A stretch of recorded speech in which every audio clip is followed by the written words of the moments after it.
4월 19일 수요일 매일 성경 묵상을 시작합니다. 오늘 함께 나눌 말씀은 민수기 15장 1절에서 21절 말씀입니다. 민수기 15장 1절에서 21절 말씀을 제가 봉독합니다. 여호와께서 모세에게 말씀하여 이르시되 이스라엘 자손에게 말하여 그들에게 이르라.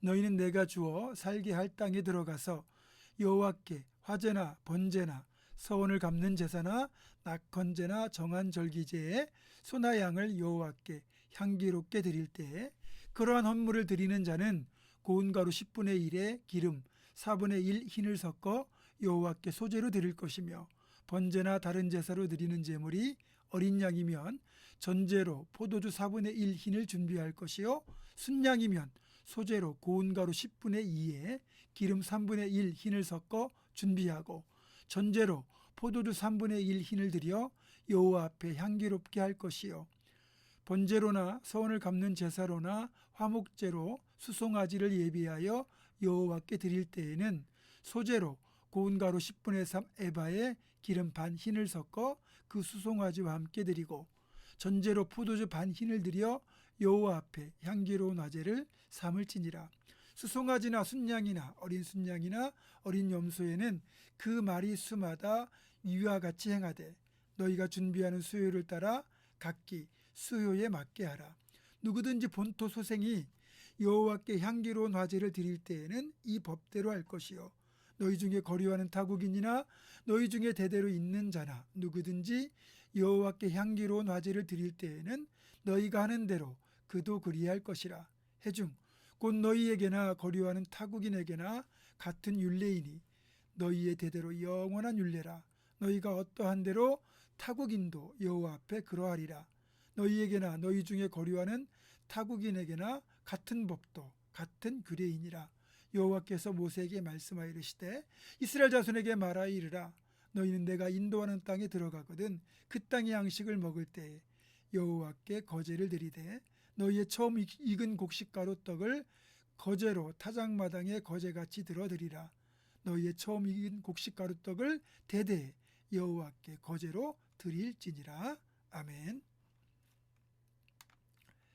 오늘 본문은 이스라엘 백성이 가나안 땅에 들어간 뒤에 그곳에서 드려야 될 제사와 또 제사 때 드려야 할 제물에 대한 규정을 기록하고 있습니다. 그런데 여기에서 제사를 드려야 될 이유 중에 하나를 이렇게 말씀하고 있습니다.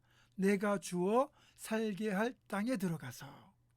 그러니까 가나안 땅은 이스라엘 백성들이 자신들의 노력과 힘으로 얻은 땅이 아니라 하나님께서 이들에게 선물로 주셔서 살게 된 땅이라는 거죠.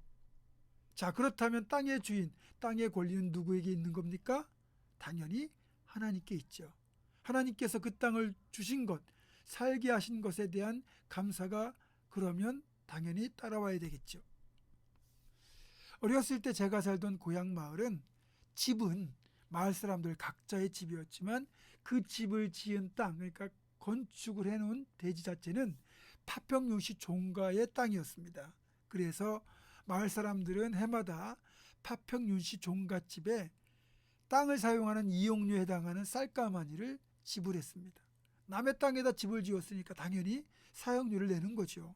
그러니까 가나안 땅에서 하나님께 감사의 제사를 드려야 될 이유 중에 하나가 하나님이 이런 제물을 받으신 것을 먼저 요구하시는 것이 아니라 이스라엘 백성들로 하여금 가나안 땅은 이스라엘 백성들이 원래부터 소유했던 땅이 아니라 하나님이 그들에게 주셔서 거하게 된 땅이라는 사실을 잊지 말라고 하시는 목적이 더 크다고 봐야 됩니다. 이스라엘 백성들은 가나안 땅에서 이런 제사를 드릴 때마다 그래, 지금 내가 거주하고 내가 삶을 영위하는 이 땅은 하나님께서 나에게 주시고 우리에게 주셔서 살게 된 곳이다. 순전히 하나님의 은혜로 사는 것임을 잊지 말자. 이것을 늘 기억하도록 하는 겁니다. 사실 우리의 삶에는 이런 하나님의 은혜를 잊지 않도록 하는 기억의 장치들이 많이 숨어 있어요. 광야에서 내린 만나가 그 대표적인 장치입니다. 일반적으로 곡식이나 열매는 땅에서 자라잖아요. 만나 역시 거둘 때는 땅에서 거두었지만 기본적으로 만나는 하늘로부터 내려온 양식이에요. 따라서 이스라엘 백성들은 광야에서 아침마다 만나를 거둘 때마다 이렇게 생각해야 되는 겁니다. 지금 내가 땅에서 만나를 거두지만 이 만나는 하나님이 하늘에서 내려주신 거다. 오늘도 이 양식을 주신, 일용할 양식을 주신 하나님께 감사해야지. 이렇게 생각하면서 고개를 들어 하늘을 바라보며 하나님께 감사와 기도와 찬송을 드려야 되는 겁니다. 만약 날마다 만나를 거두면서 이런 사실을 잊지만 않는다면 절대로 하나님을 향하여 불평하거나 원망할 일은 없을 것입니다. 오히려 늘 감사함 속에서 믿음 충만한 삶을 누릴 수 있을 거예요. 그런데 하늘을 바라보지 않고 감사를 잃어버리고 이런 하나님의 은혜를 지극히 당연한 것으로 여기게 되면 그때부터 문제가 생기는 거죠. 여러분, 배려가 계속되면 권리인 줄 안다는 말이 세상에서만 적용되는 게 아니라 믿음의 세계에서도 그렇다는 겁니다. 하나님께서 우리에게 주신 이 놀라운 은총들이 값없이 우리 모두에게 주어지니까 어느 순간부터 우리는 감사를 잃어버리고 더 달라고, 더 누리게 해달라고 때를 쓸 때가 많잖아요. 여러분, 광야 이스라엘 백성들은 시시때때로 불평했잖아요. 그런 이스라엘 백성들을 보면서 우리는 불평 안 하고 원망도 안 하고 늘 감사하며 살 것 같지만 사실 우리는 또 다른 영역과 분야에서 의외로 불평하고 원망하며 감사를 잊고 살 때가 많다는 겁니다. 그리고 감사를 잊어버리고 불평하게 만드는 것, 이게 바로 사탄의 고도의 전략이에요.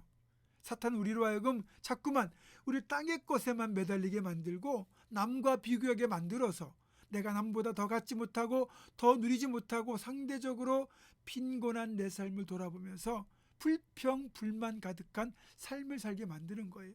그렇게 우리를 자꾸만 땅의 사람으로 끌어내리는 것, 이게 사탄의 전략이라는 거예요.